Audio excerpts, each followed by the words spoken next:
Muy buenas tardes, bienvenidos a todos, espero que se encuentren bien. Vamos a tratar, mojé los lentes sin querer, lo que es primeros auxilios en emergencias cardíacas, ¿sí? Primero que nada, vamos a charlar un poquito de qué es en sí una emergencia cardíaca, ¿sí? Que es toda situación en la que el corazón no puede cumplir correctamente, vamos a decir, con su función, que quiero decir, bombear sangre con oxígeno al resto del cuerpo, ¿sí? Todos sabemos que el corazón es un órgano vital. Eh, Cuando el corazón no está funcionando bien, el cerebro comienza a dañarse a los 4 o 6 minutos de que se queda sin oxígeno. Por eso cada minuto en una emergencia cardíaca cuenta, ¿sí? Muchas de esas emergencias cardíacas ocurren en casa, en el trabajo, en la vía pública, y muchas veces la primera persona en asistir no es un médico, sino que es un auxiliar, un paramédico, un familiar, un testigo, ¿sí? Entonces, hay que saber reconocer y actuar a tiempo para poder salvarle la vida a esa persona. Ahora, ataque al corazón o infarto agudo de miocardio. ¿Qué es un ataque al corazón?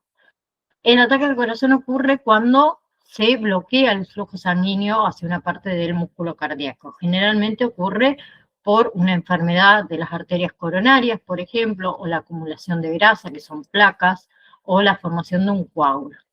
Entonces, al no llegar oxígeno, las células del corazón mueren y el daño puede ser permanente, ¿no? ¿Sí? Ahora, tenemos signos y síntomas del ataque al corazón, ¿sí? Quiero aclarar algo, no todos los pacientes presentan los mismos síntomas, ¿sí? En mujeres, adultos mayores y personas diabéticas pueden ser mucho más sutiles, pero los signos frecuentes es lo que sería dolor u opresión en el pecho, ¿sí?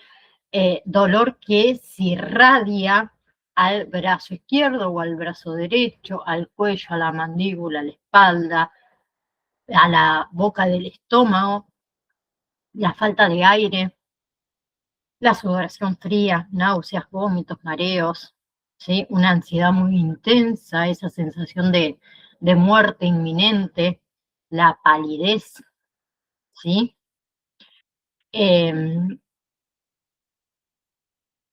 Mayormente la persona dice, siento una presión fuerte que no se me pasa, ¿sí? Ahí sospechen de infarto. Activen el servicio de emergencia inmediatamente, ¿sí? No minimicen esos síntomas, ¿bien? Entonces, tienen que llamar de inmediato al sistema de emergencia, tienen que mantener al paciente sentado o semisentado, tranquilo, abrigado, no dejarlo solo y prepararse para un posible paro cardíaco, ¿sí? Nunca esperen a ver qué pasa. Ahora, diferencia entre ataque al corazón y paro cardíaco, ¿sí? Esto es fundamental para ustedes. Ataque al corazón, el corazón late, hay pulso, ¿sí? El problema acá es la circulación que está bloqueada. En cambio, un paro cardíaco, el corazón no late o late de una forma ineficaz, no hay pulso, no hay respiración efectiva y la persona colapsa, ¿sí? Ahora, un ataque al corazón puede derivar en un paro cardíaco. Paro cardíaco es cuando el corazón, digamos, deja de latir o late de forma caótica, ¿sí? Ahora, sin circulación el cerebro deja de recibir oxígeno, aparece todo lo que es un daño neurológico irreversible y la muerte ocurre en minutos. Síntomas, signos, no tiene pulso, dijimos, no respira, ¿sí? O solamente jadea, no responde a estímulos, ¿sí? Y tenemos la pérdida súbita de la conciencia. Si una persona está en paro cardíaco, hay que comenzar con la RCP. Si esa persona se cae al suelo, no responde, no respira, paro cardíaco. RCP inmediatamente, ¿sí? Para eso tenemos lo que es la cadena de supervivencia cardíaca, que ya la vamos a ver. ahora primero un pequeño videito con respecto a paro cardíaco. Todos en algún momento hemos utilizado de manera indistinta los términos ataque y paro cardíaco, pero ¿sabías que no son lo mismo? Quédate el resto del video para que te enteres de sus diferencias, cómo identificarlas y qué hacer si te encuentras con una persona que tenga alguna de estas afecciones. Bienvenidos a Med en un clic. Contenido científico a la vanguardia. Hablemos primero sobre el paro cardíaco. Es también conocido como muerte súbita cardíaca y, como lo dice su nombre, ocurre una parada en la función del corazón como bomba. Cuando esto pasa, el flujo sanguíneo se detiene y en cuestión de unos pocos minutos la persona muere. El paro cardíaco se produce por una modificación en la actividad eléctrica normal del corazón, lo que desencadena las llamadas arritmias. Las arritmias son alteraciones en el ritmo cardíaco, ya sea acompañadas del aumento o la disminución de los latidos por minuto. Como el bombeo del corazón se ve interrumpido, no llega sangre correctamente hacia el cerebro, pulmones y demás órganos. De esta forma, la persona pierde el conocimiento y no es posible encontrar un pulso periférico reconocible. ¿Qué eventos pueden desencadenar un paro cardíaco? El propio ataque cardíaco, que mencionaremos más adelante, hemorragias graves, atragantamiento, descargas eléctricas, entre otras causas. Entonces, ¿qué debo hacer si me encuentro con una persona y esta no responde, no tiene pulso ni respira? Llamar al sistema de emergencias 911, iniciar reanimación cardiopulmonar o RCP de forma inmediata, y si hay un desfibrilador externo automático o DEA, utilícelo. El DEA es un aparato electrónico que proporciona una descarga eléctrica solo de ser necesario, en presencia de paro cardíaco. El paro cardíaco es una de las principales causas de muerte a nivel mundial, y saber realizar una adecuada RCP puede ayudar a salvar miles de vidas. En la descripción te dejamos un video sobre... Bien, ahora vamos a hablar de la cadena de supervivencia 2025, ¿sí? Que es única para todas las edades. Como les dije, a fines del año 2025, las guías unifican la cadena de supervivencia en un solo modelo aplicable para todos, ya sea adultos, niños y recién nacidos. Esto simplifica también un poco la enseñanza y refuerza que cada eslabón debe cumplirse en cualquier edad. Antes existían cadenas separadas, adultos y pediátricos. Ahora, como dije, es una sola con adaptaciones específicas según la edad, ¿sí? Entonces, ¿cuál es la cadena de supervivencia 2025? Primero, reconocer la emergencia y activar el sistema de emergencia. Primero hay que identificar el paro cardíaco rápidamente, o sea, si la persona no responde, no respira o solo jadea, hay que llamar al número de emergencia local de inmediato. Segundo paso de la cadena de supervivencia, RCP precoz de alta calidad. Compresiones firmes, compresiones profundas a un ritmo de 100 a 120 compresiones por minuto. Y las ventilaciones efectivas, si es pediátrico o lactante, ¿sí? Y minimizar obviamente las interrupciones que deben ser menores a 10 segundos.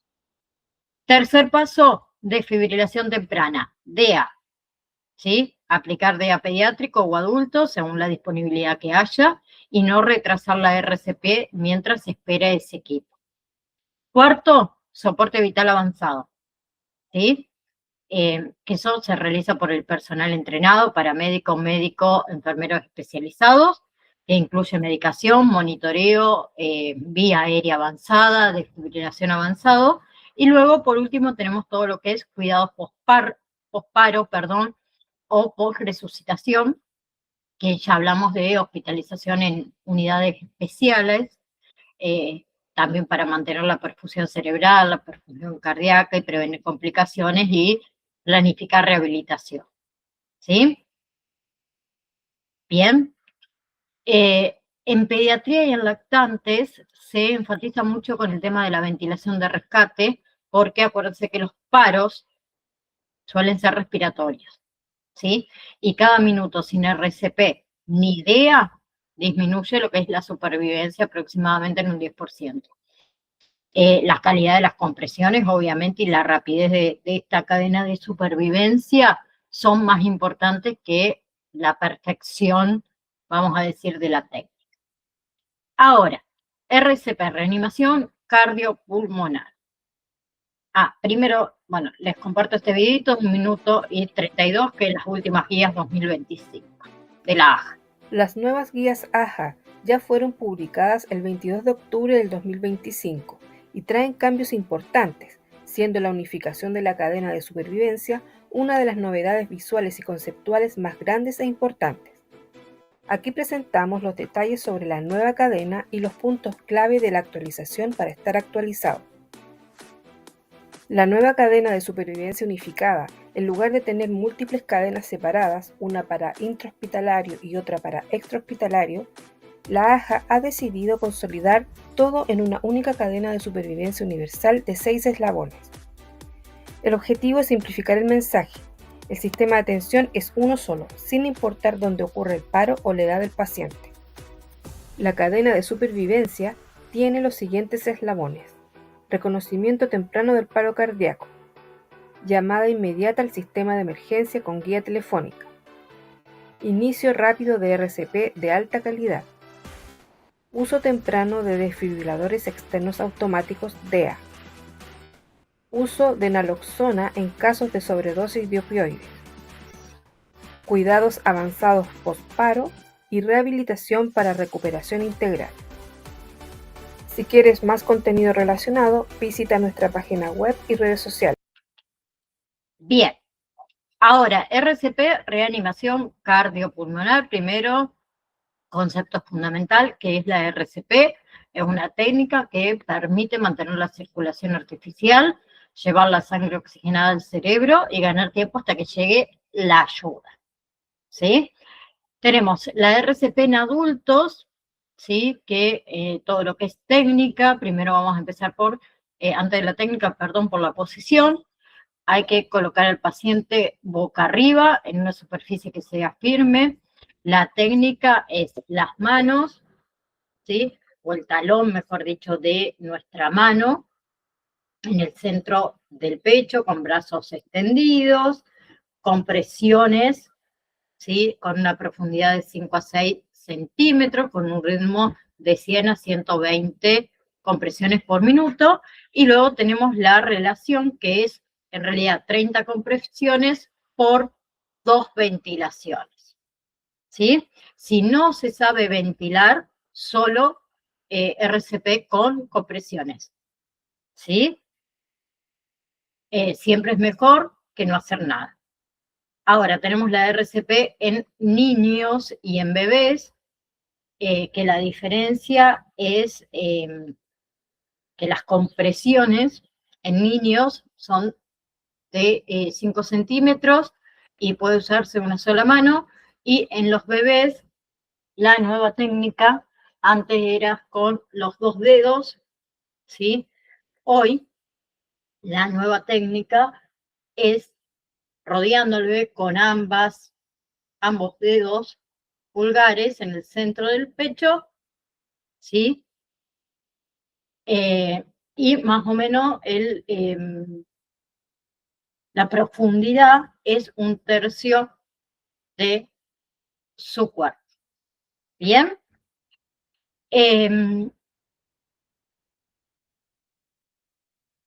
A ver, hay cambios estos importantes respecto a la práctica clásica que se solía aprender en bebés, ¿sí?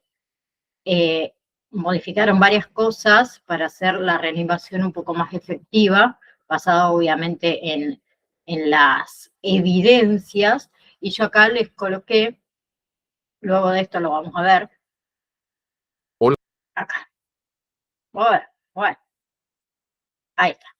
Las novedades 2025 de los protocolos en RCP pediátrica. ¿Sí? La técnica, como les dije, de las compresiones en lactantes, o sea, menores de 1 año, se elimina esta técnica tradicional de los 2 dedos, ¿sí?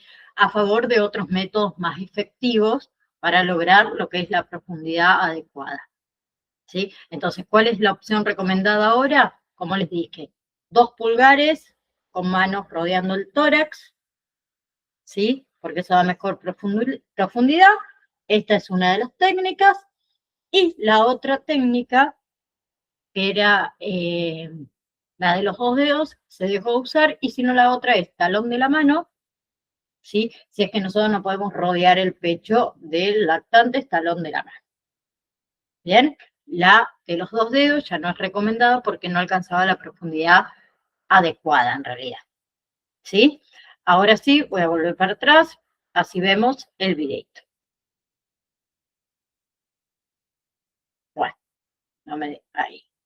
Un segundo, a ver si... Ah, cierto que... Bien, fue culpa mía. Espérenme, no me deja ver. Vamos a hacer una cosa. Voy a dejar de compartir este y vamos a compartir este. Acá está. Ahí va. Hola a todos, vamos a revisar las nuevas guías 2025. La supervivencia después de un paro cardíaco no depende solo de la rapidez con la que alguien inicie la reanimación. Depende de un sistema de atención organizado, coordinado y eficiente, donde cada eslabón funcione en armonía.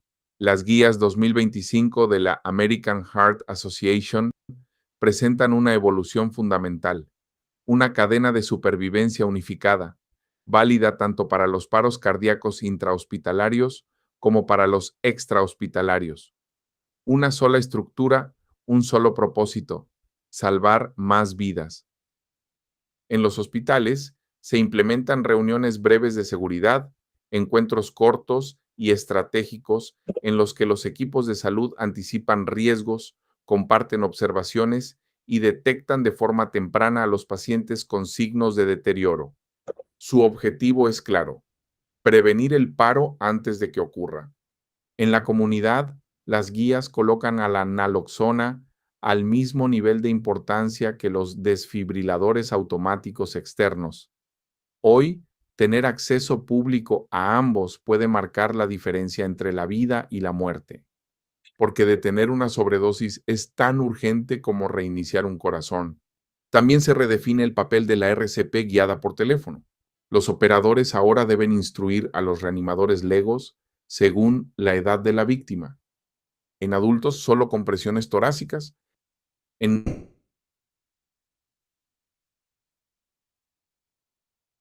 duplicar las probabilidades de supervivencia antes de la llegada de los equipos de emergencia. Otra innovación clave es el debriefing clínico, tanto inmediato como diferido, tras cada evento de reanimación. Este proceso permite que los equipos reflexionen, analicen y aprendan de la experiencia, mejorando la comunicación, la toma de decisiones y la calidad del sistema. Las guías también definen con mayor precisión los criterios para los equipos de reanimación intra y extrahospitalarios, promoviendo la asignación clara de roles, la capacitación continua y el entrenamiento con simulaciones realistas que refuercen la respuesta coordinada durante una emergencia. En el ámbito de la alta complejidad, se incorporan lineamientos actualizados sobre la reanimación cardiopulmonar extracorpórea, o RCP-ECMO, enfatizando la necesidad de contar con centros especializados, protocolos bien definidos y un uso ético y equitativo de los recursos. Bien, ahora le comparto el otro videito, así.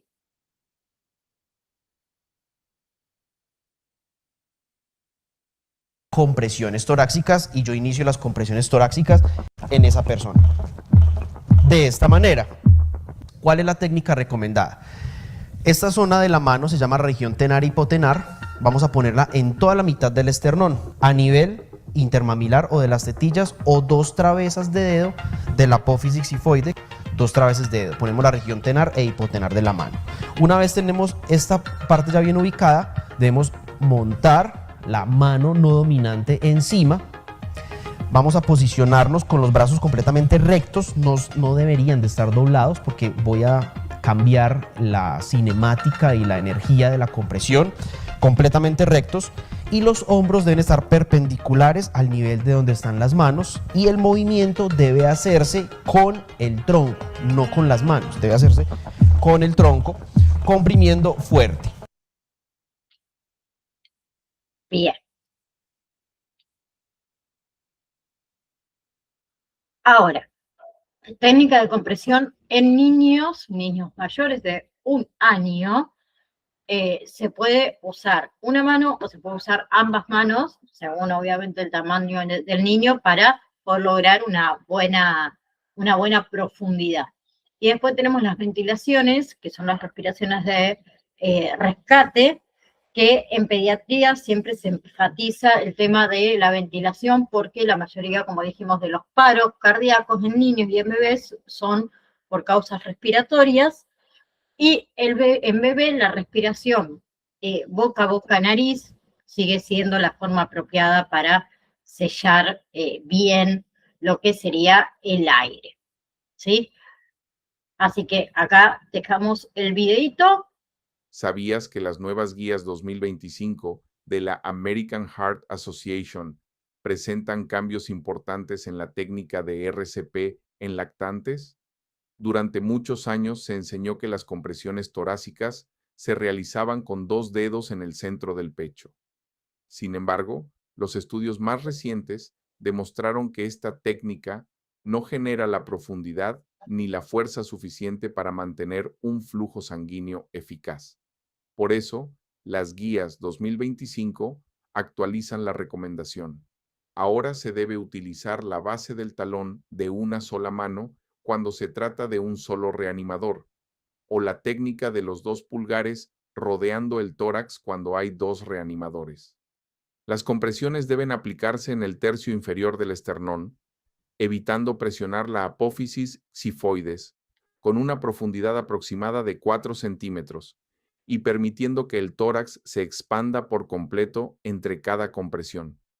Este cambio mejora notablemente la calidad de la reanimación, facilita una presión más constante y aumenta las probabilidades de supervivencia del lactante. Recuerda, ya no se usa la técnica de 2 dedos, se usa la base de la mano o los 2 pulgares, ritmo firme, profundidad adecuada y compresiones continuas. Guías 2025 Grupo ASPEC Prehospital.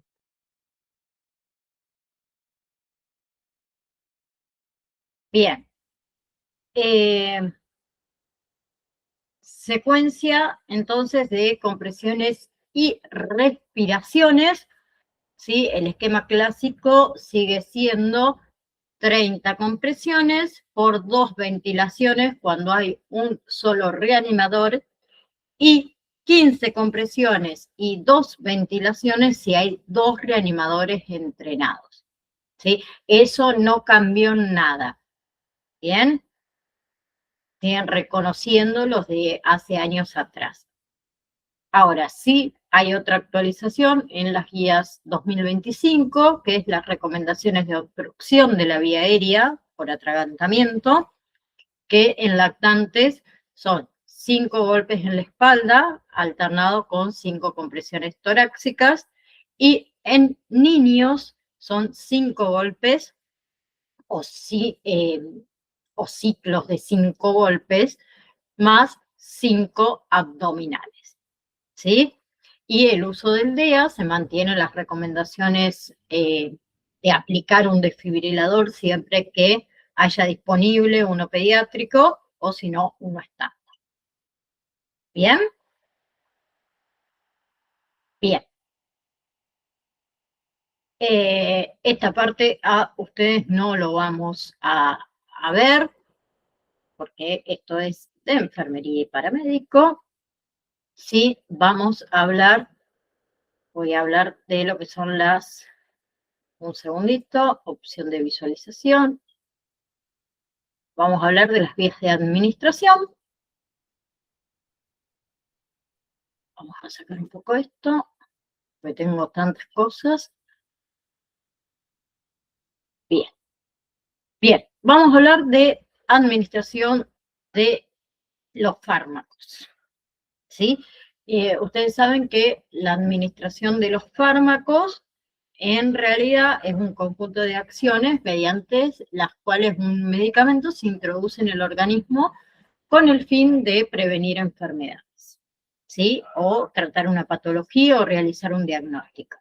Ahora, para que un fármaco cumpla su función de manera eficaz y de manera segura, es fundamental seleccionar correctamente la forma en la que se va a administrar, ¿sí? Entonces tenemos las vías de administración, que se definen como el camino, vamos a decir, por el cual el medicamento ingresa al cuerpo y determina la velocidad de absorción, determina la intensidad del efecto y la duración de la acción del fármaco dentro del organismo.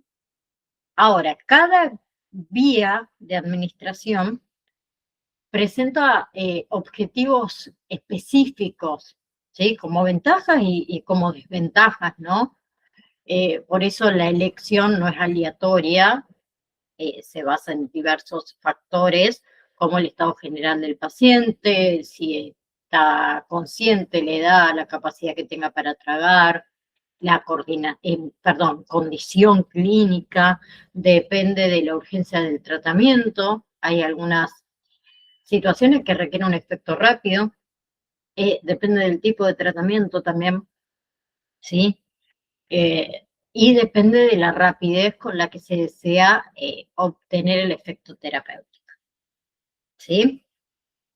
Ahora, el rol del agente sanitario acá, esto de colocar en la correcta administración, que deben reconocer la vía indicada y educar al paciente sobre el uso adecuado de los medicamentos y detectar posibles efectos adversos, siempre contribuyendo a un tratamiento seguro y efectivo. Entonces, tenemos las principales vías de administración. Se puede administrar por vía oral, inyectable o parenteral, sublingual y bucal, rectal, vaginal, ocular, óptica, nasal, inhalatoria, nebulización, vía cutánea, transdérmica, ¿sí? Así que vamos a hablar un poquito de cada una de ellas. Comenzando por la vía oral, la vía más utilizada, la más cómoda, la más segura y la menos costosa, ¿sí? Las formas farmacéuticas que se administran por vía oral son las líquidas, las cápsulas, las tabletas, los comprimidos masticables, ¿sí? Todo lo que es su proceso de absorción puede comenzar en la boca o en el estómago. Generalmente se absorbe en lo que es el intestino delgado, luego pasa al hígado, ¿sí? Que eso se llama metabolismo hepático, y finalmente llega a lo que es el torrente sanguíneo. Ahora, lo que es el hígado y lo que es las paredes intestinales pueden reducir la cantidad de fármaco activo, ¿sí? Por eso algunos medicamentos requieren dosis mayores por vía oral que por vía intravenosa. También hay factores que pueden afectar al medicamento tomado por vía oral, por ejemplo, la presencia de alimentos, otros medicamentos, el estado también del tracto digestivo, ¿sí? Hay medicamentos que deben tomarse con el estómago vacío, otros con alimentos, otros no se deben combinar con ciertos alimentos o con ciertos fármacos, entonces eso hay que tenerlo en cuenta. Desventajas, que la absorción es más lenta, que es irregular, que puede irritar el tracto digestivo, ¿sí? Y puede haber una destrucción por ácidos gástricos. ¿Bien? Por ejemplo, la aspirina o los AINES, que son los antiinflamatorios no esteroides, pueden causar o pueden agravar úlceras, ¿sí? Ahora, ¿cuándo no se va a usar la vía oral? Cuando el paciente está inconsciente, cuando el paciente tiene náuseas, vómitos, cuando tenemos una necesidad de que el efecto sea rápido, cuando necesitamos una dosis muy precisa y elevada, o cuando hay mala absorción digestiva, ¿sí? Luego tenemos las vías inyectables o parenterales, que incluimos vía subcutánea, vía intramuscular, vía intravenosa y vía intratecal, ¿sí? Que se utilizan cuando la vía oral no es adecuada y no es efectiva. Vía subcutánea, ¿sí? Se inyecta el tejido graso, en el tejido graso debajo de la piel, ¿sí?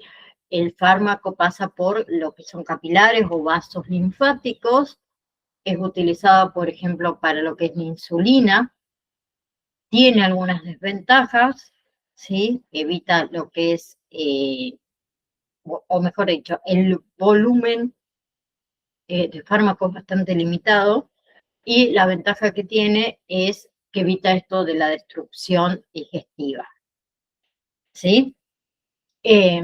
También tenemos, por ejemplo, lo que son los implantes musculares, los implantes subcutáneos, esta capsulita plástica que va debajo de la piel, que libera lenta y prolongadamente el medicamento, ¿sí? Tenemos lo que se utiliza hoy en día, un ejemplo, los anticonceptivos, ¿sí? Que tienen una duración de 3 años.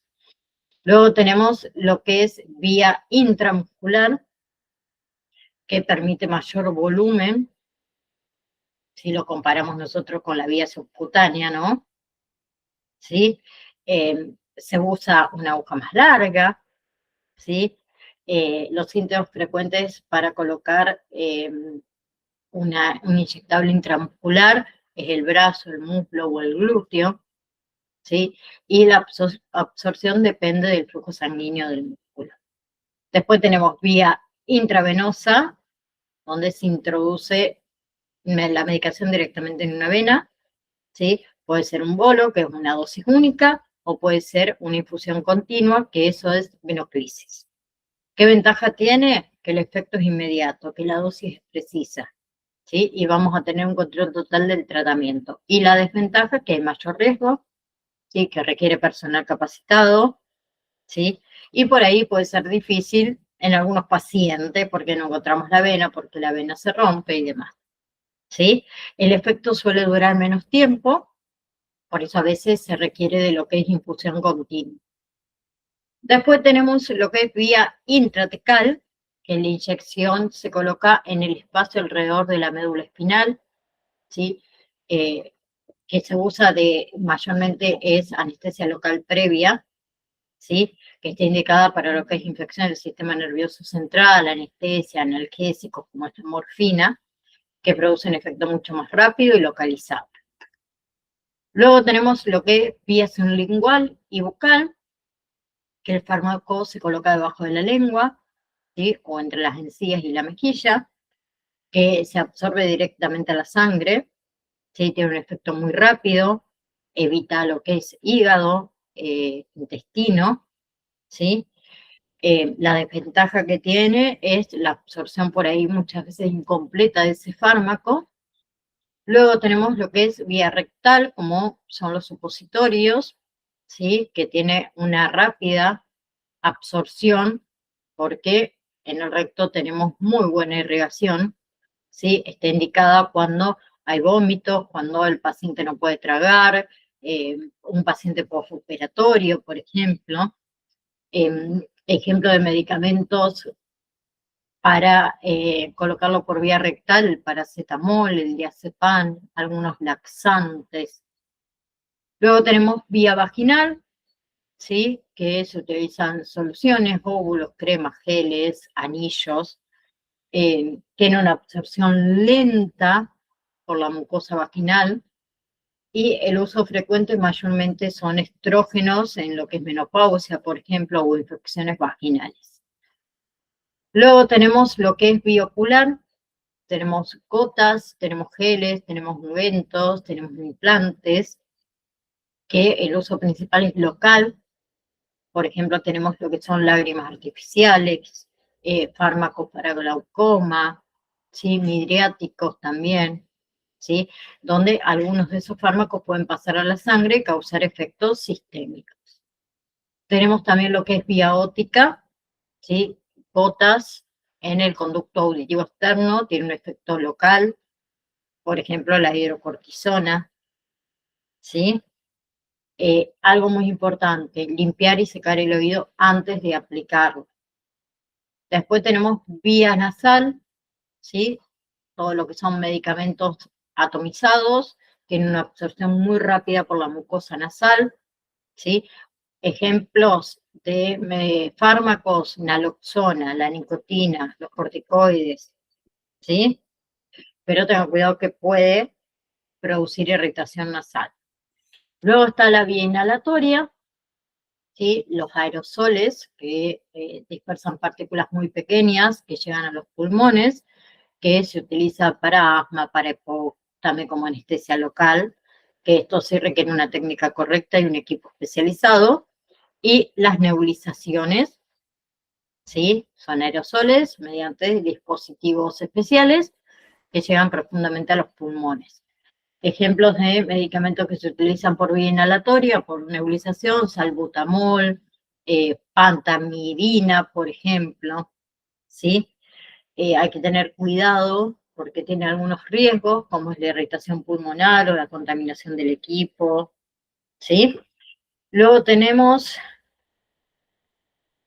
vía cutánea o vía tópica, que tiene un efecto local, ¿sí? Ejemplos, cremas, ungüentos, lociones, geles, que están indicadas mayormente para dermatitis, infecciones cutáneas, purito, la piel seca. Tenemos la vía transdérmica, los parches sobre la piel, ¿sí? Que tiene una liberación lenta, constante. Las ventajas que tiene son niveles estables, ¿sí? Se utilizan una dosis menos frecuente, ¿sí? Las desventajas es la irritación, ¿sí? O que tienen dosis limitadas. Ejemplos, nicotina, nitroglicerina, por ejemplo, fentanilo, vienen parches transdérmicos, clonidina también, ¿sí? A ver, las vías de administración o la vía de administración correcta garantiza más que nada, vamos a decir, la eficacia, ¿sí? De lo que es el tratamiento en sí. Ustedes está bueno que conozcan un poquito las ventajas y los riesgos, obviamente, de cada vía, ¿sí? El tema para prevenir errores, para prevenir lo que serían complicaciones. ¿Bien? Bien. A ver, quiero compartir un pequeño video también con todos ustedes de formas farmacéuticas y vías de administración.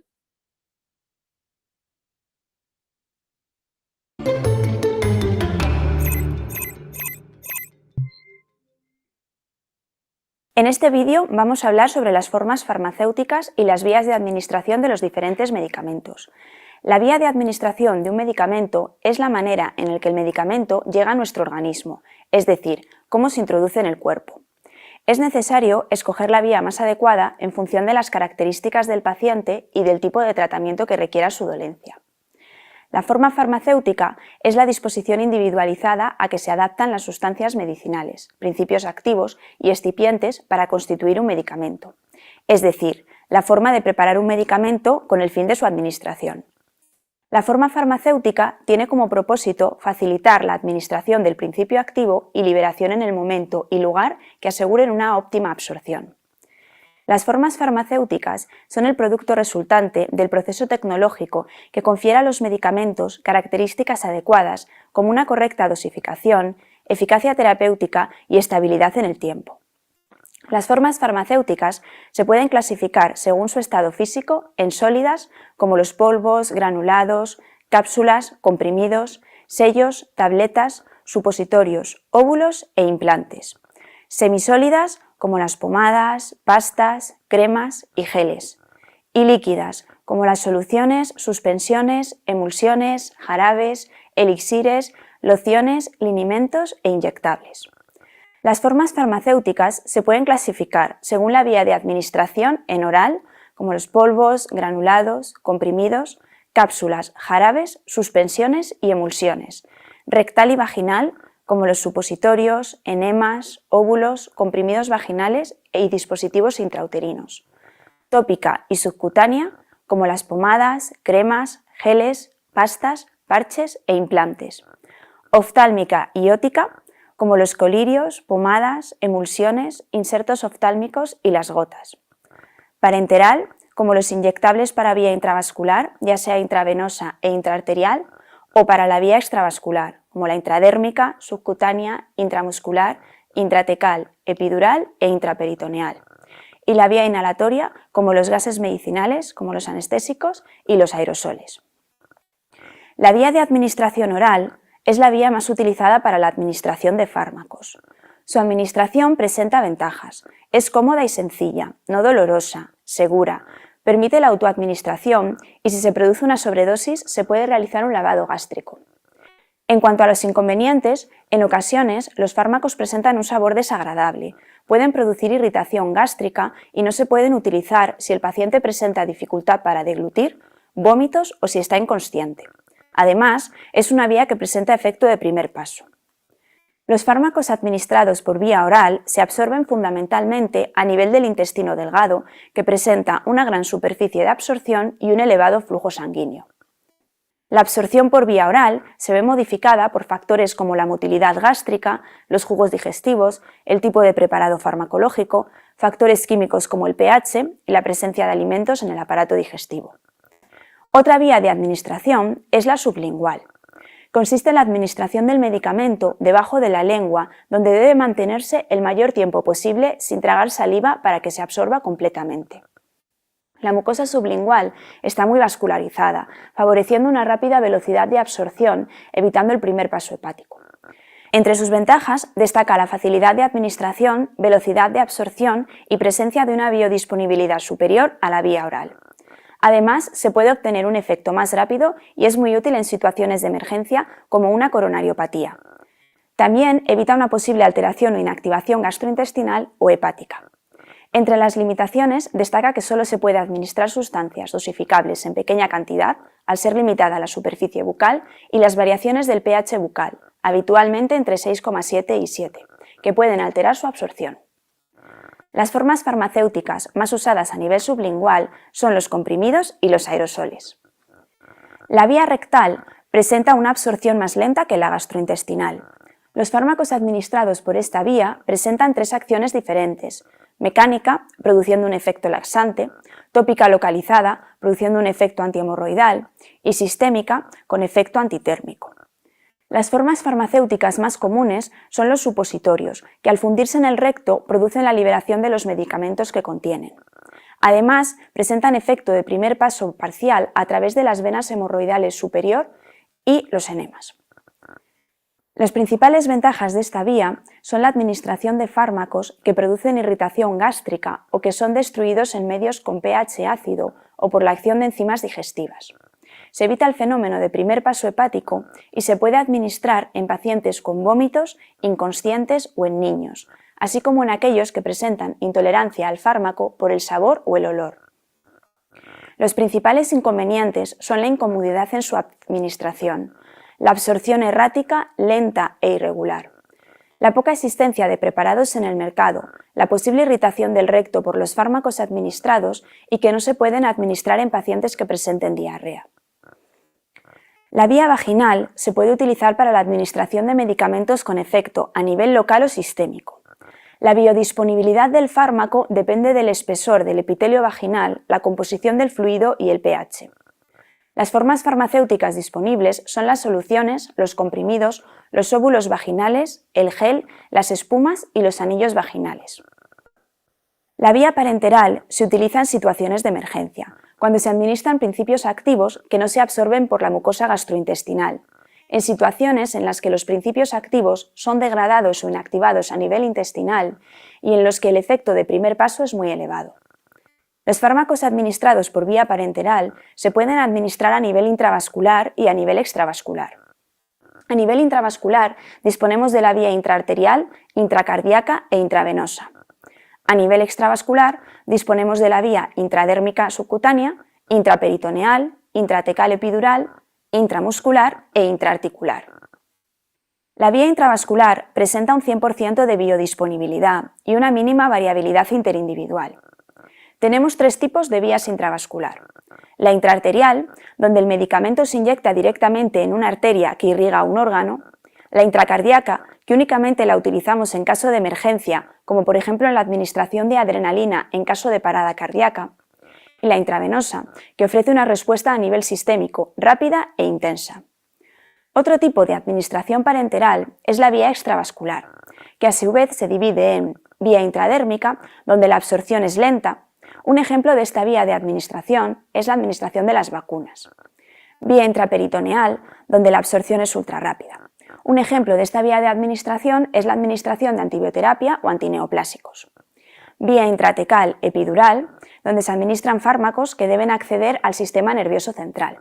Un ejemplo es la administración de anestésicos locales o la de los citostáticos. La vía intramuscular es una vía de administración rápida. Habitualmente se administra a nivel del músculo glúteo, el vasto lateral de la pierna o en el deltoides. La velocidad de absorción va a depender fundamentalmente del riego sanguíneo del lugar de administración y de las características del preparado administrado, absorbiéndose de manera más rápida las soluciones acuosas y de manera más lenta las oleosas. No presenta fenómeno de primer paso. Cuando se administra un fármaco por vía intramuscular, hay que tener una serie de precauciones, ya que podemos lesionar diferentes vasos sanguíneos y nervios. Y esta vía de administración se encuentra contraindicada en aquellos pacientes que estén anticoagulados. Un ejemplo es la administración de testosterona intramuscular. La vía subcutánea es similar a la vía intramuscular, aunque su absorción es más lenta y la cantidad de volumen que se puede administrar es menor. La velocidad de absorción va a depender fundamentalmente del riego sanguíneo del lugar de administración y de las características del preparado administrado, absorbiéndose de manera más rápida las soluciones acuosas y de manera más lenta las oleosas. No presenta fenómeno de primer paso. Esta vía sí que se puede utilizar en pacientes anticoagulados. Un ejemplo es la administración de heparinas de bajo peso molecular. Vía intraarticular, donde el fármaco se administra en el líquido sinovial. Un ejemplo es la administración de corticoides. Otro tipo de administración de fármacos es la inhalatoria, que presenta una gran superficie y una elevada permeabilidad a agua, gases y sustancias lipófilas. Los diferentes fármacos sufren un metabolismo presistémico por la acción de las células alveolares que poseen actividad metabólica. La utilización de esta vía es útil para administrar tratamientos con acción local, como por ejemplo el tratamiento para el asma o la administración de fármacos con acción sistémica, como la administración de anestésicos inhalatorios. Las formas farmacéuticas que existen son los aerosoles, que son partículas de un tamaño menor de 10 micrómetros suspendidos en un gas. Su penetración en el organismo va a depender de su tamaño, siendo 3-6 micrómetros el tamaño óptimo. Fármacos como mucolíticos o agonistas beta-adrenérgicos se administran por esta vía. Los aerosoles se pueden administrar a través de una cámara que facilita la coordinación entre pulsación e inhalación. Los gases, como el oxígeno, y los líquidos volátiles, como los anestésicos inhalatorios que se utilizan para realizar una anestesia general. Otra vía de administración es la nasal.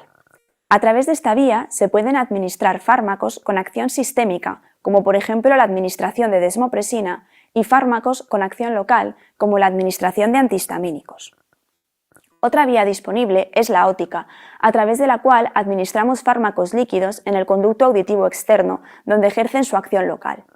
Es útil para el tratamiento de enfermedades infecciosas, limpieza del conducto y administración de antiinflamatorios. Esta vía no se debe utilizar si el paciente presenta una perforación de la membrana timpánica.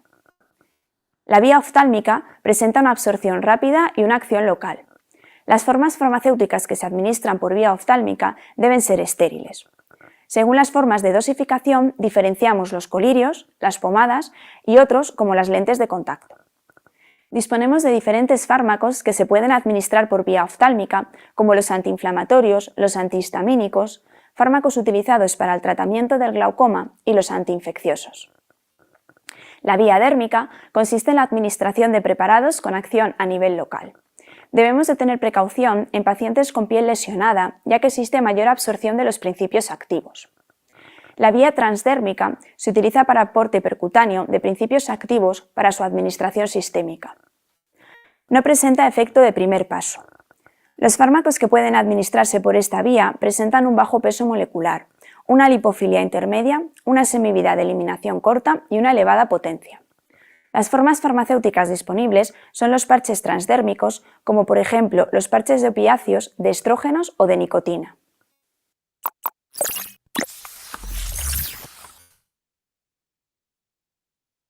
Bien, ahora les voy a compartir un video también bastante cortito de, uy, se me fue acá,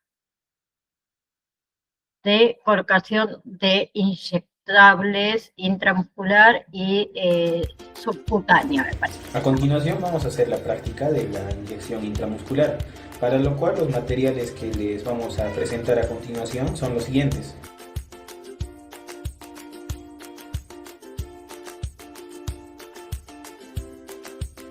Ahora que ya tenemos los materiales listos, entonces lo que vamos a hacer ahorita en la inyección es de una solución de suero intramuscular, la cual es de 0,5 mililitros, para lo cual a nuestro paciente tenemos que pedir primero que se relaje. Entonces, para realizar nosotros la operación de hacer nuestra inyección intramuscular, primero tenemos que tomar como referencia el hueso acromion, que se encuentra más o menos en esta zona. De ahí tenemos que ver más o menos 2 a 3 pulgadas hacia abajo, que sería que podríamos hacerlo con nuestro dedo. Entonces ahí más o menos es donde vamos a hacer nuestra inyección. Esta va a ser la zona en donde se va a encontrar el músculo deltoides, que va a ser este músculo en esta zona. Entonces, para hacer nosotros nuestra inyección, una vez que ya tenemos fijado el punto en donde vamos a realizar nuestra inyección, hacemos la asepsia, la cual va a ser con una toronda de algodón y con alcohol. Hacemos un frotado más o menos a unos 2-3 milímetros del centro. Una vez que terminamos nuestra asepsia, tenemos que esperar a unos 5 segundos más o menos a que seque esta zona. Entonces, a continuación, tomamos nuestra inyección, la cual está compuesta por 0,5 mililitros de suero fisiológico. Asimismo, el tamaño de jeringa que se recomienda usar ante esta inyección intramuscular es el de 12 milímetros. Una vez que ya hayamos hecho nuestro procedimiento de lavado de manos adecuado, tenemos que estar totalmente estériles. Al momento de retirar esta aguja, no debemos tocar la punta. Entonces, ya como hemos pasado el alcohol, hemos hecho la debida desinfección de esta zona, empezamos, ¿no? Para este tipo de inyección, el ángulo es de 90 grados. Entonces, hacemos un leve pellizco aquí entre el dedo índice y pulgar. Entonces, una vez que hemos hecho este leve pellizco, introducimos nuestra aguja y hacemos una leve succión para ver más o menos si es que estamos en la sangre o no. Una vez que nos hemos asegurado de que está en el músculo, empezamos a hacer la inyección. Retiramos de manera rápida nuestra inyección. Una vez finalizado, ponemos nuestra toronda de algodón en la zona. Ojo que no debemos frotar con el algodón al finalizar, simplemente tenemos que apretar una leve presión en esta zona y ahí queda. Como pueden observar, al finalizar no hay rastros de sangre o de que haya habido sangrado, mucho menos no ha tomado ninguna coloración. Eso sería todo en cuanto a la inyección intramuscular. A continuación vamos a hacer la práctica de la inyección subcutánea, para lo cual vamos a usar los siguientes materiales.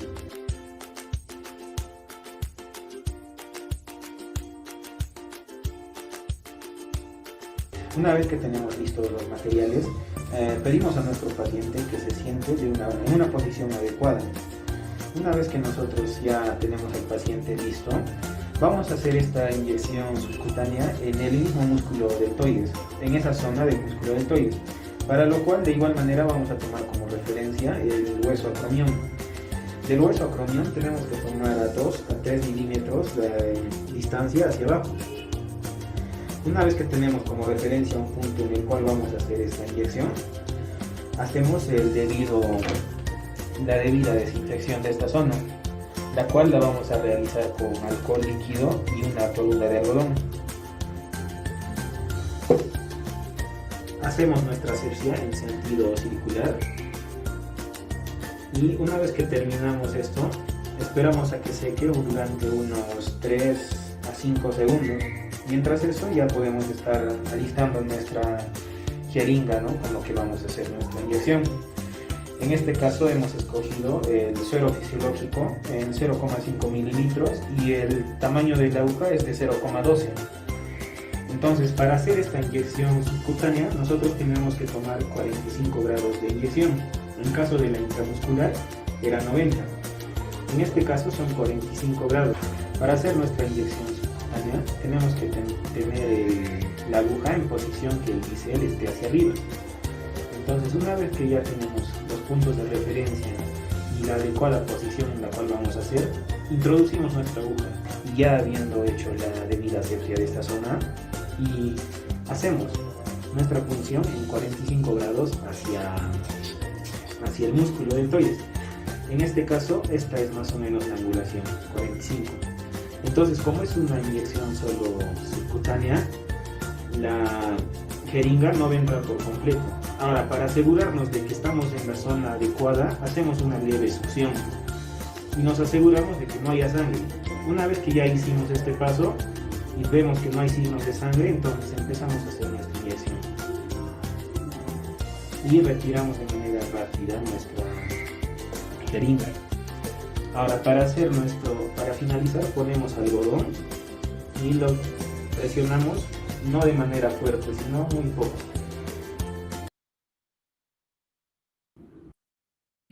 Y por último, les quiero compartir que obviamente lo vamos a seguir toda la clase próxima, venoclisis o canalización.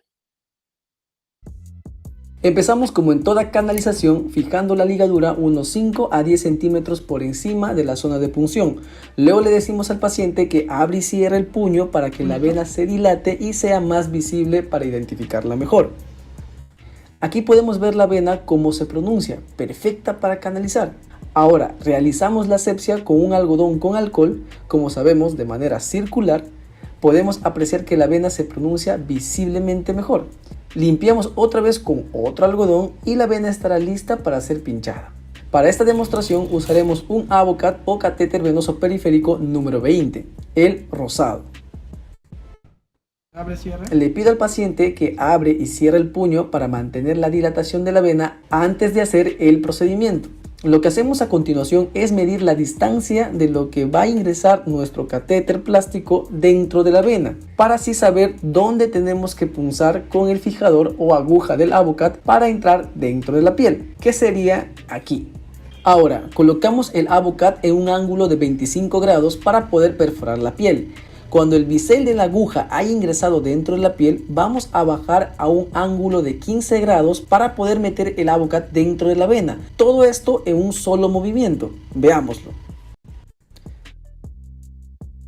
Te recomiendo hacerlo despacio si aún estás practicando. Veámoslo otra vez.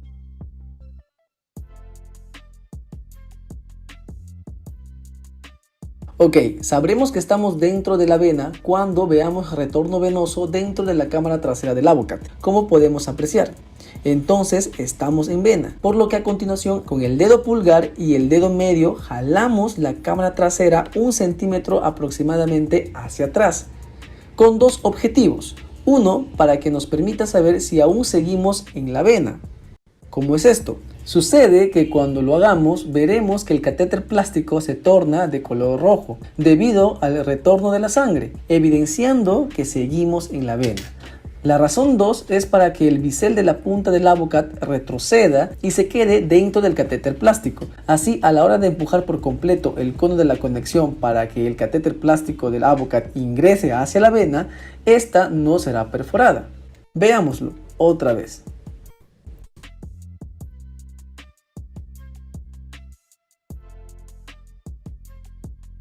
Interesante, ¿verdad? Una vez que estamos por completo en la vena, desligamos el brazo y le decimos al paciente que deje de ser puño. Ahora retiraremos el cuerpo del Avocat. Lo que hacemos es con el dedo pulgar de la mano izquierda presionar donde se encuentra la punta del catéter plástico. ¿Te acuerdas que al inicio lo medimos? Pues bien, lo presionamos ahí. para posteriormente, de la misma forma que jalamos 1 centímetro hacia atrás la cámara trasera del Avocat, jalamos por completo hasta retirarlo. Tenemos el cuerpo del Avocat ahora sí fuera de la vena y pasamos a desecharlo en la caja de objetos punzocortantes como el corazón de Toex. Ahora conectamos el equipo de venoclisis al cono de conexión del Avocat.